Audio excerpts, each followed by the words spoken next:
Hello, this is the Windows WSL2 guide. It is to basically teach you guys how to create a Linux environment inside of your Windows machine. It's really useful for cases where if your professor has like a Mac or a Linux computer device and they only have a tutorial for the software for that class in Mac or Linux, then Windows users usually struggle to find matching or similar versions of that software. And so usually Windows users always fall behind in the class about 1 or 2 weeks, or maybe they just never solve it and they have to like use some alternative way to do it. But this is one way to solve that issue, and that's because Mac is really just a Linux operating system, but was specialized by Apple specifically only for Apple products. So Mac is just a Linux distribution. And so by being able to run a Linux environment within your Windows, you'll sort of have the same features and everything as Mac, essentially, or Mac and Linux. And so this is what that is for. Yeah. So first things first, you're basically going to use this documentation. I'll have this documentation in the description of the video so that you can find these commands that you need. But first things first, you're just going to look up PowerShell as it says right here, and you're just going to run it as an administrator. Then you just copy this command right here. All it does is it enables Windows subsystem for Linux for your computer. That's what it does. So what this means is after you run this command, you're going to need to restart your computer. So after running this command and after having it be completed, go ahead and restart your computer. Then come back to this video. Assuming you've restarted your computer and now you're back, make sure your requirements on your computer or the specs on your computer match up to the requirements. It's not that difficult. You don't have to do all this stuff right here. Basically, as long as your computer is not like a dinosaur, like back in the 1900s type of stuff, and you bought it recently, it should be fine. Don't worry about this step. So yeah. Now step 3 is a little bit harder.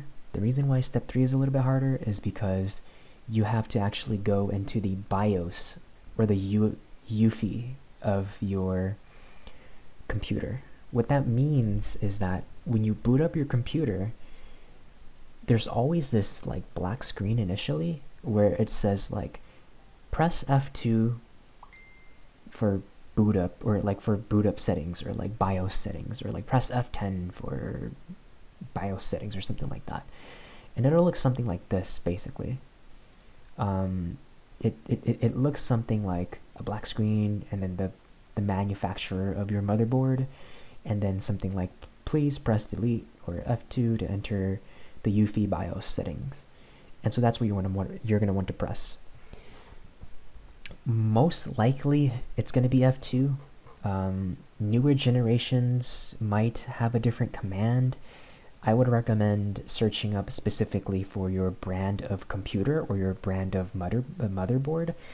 I know for a fact that on my laptop it was a Microsoft like Surface Book, so there was like a specific way to do it. So like for example, UEFI access or BIOS access basically is what you would search up.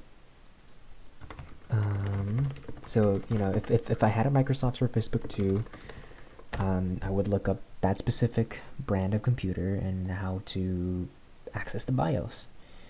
So it says here something like shut down your Surface. Now press and hold the volume up button on your Surface at the same time. Press and release the power button. Now you'll see the Surface logo. Release the volume up button and the UEFI menu will display. So this is how you access the UEFI settings or the BIOS settings for that specific device. So I don't know, I don't have a guide for every single device. So depending on your device, I recommend going to search up how to do it first, write down the instructions, shut down your computer, and then follow the instructions in order to make it work. So yeah, once you're in your BIOS, find a setting somewhere that says virtualization, and you'll need to enable virtualization so that you can basically do virtual machines on your computer. Now don't get WSL2 confused with virtual machines. If you know what virtual machines are, don't get it confused. Virtual machines are like literally another like computer within your computer. What WSL is it's more like a file system, or like a Linux environment, like a bare bones Linux environment that sits on top of the Windows operating system. They because this was designed by Microsoft, WSL2 can concurrently get packages and do stuff on Windows with no need for like any translation essentially between Linux and Windows. And so it's really smart, and that's what makes this different from a virtual machine. Okay, back to the virtualization thing. Once you enable virtualization in your BIOS or your UEFI, you're going to go do the same thing. Take this command, go to PowerShell in admin mode, paste this command, and press enter. Once you run this command, it's going to run through, do a bunch of stuff. Then you're going to have to restart your machine again.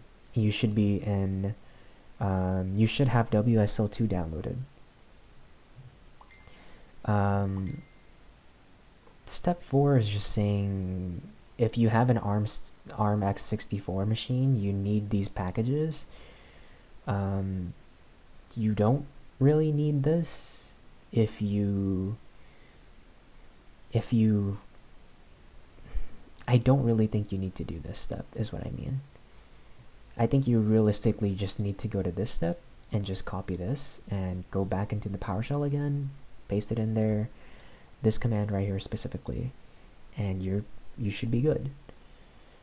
Now you need, after you run that command, this command right here, you need to go into the Microsoft Store and search up a distribution of Linux that you would like to use.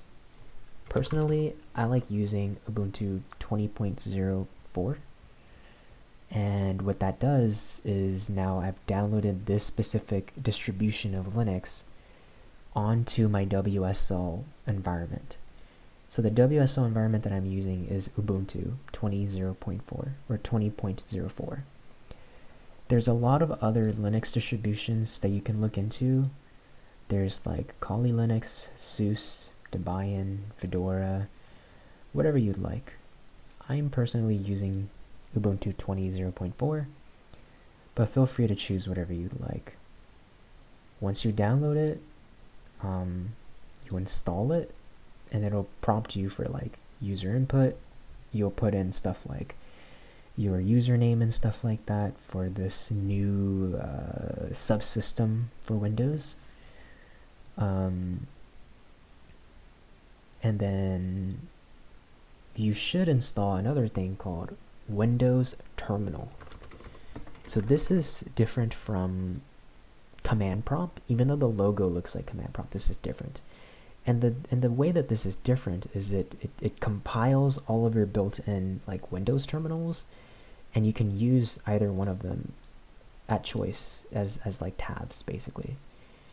Personally, right now my default one is Ubuntu for my WSL, but you can use command prompt on here too, and PowerShell and whatever other terminal they want to use.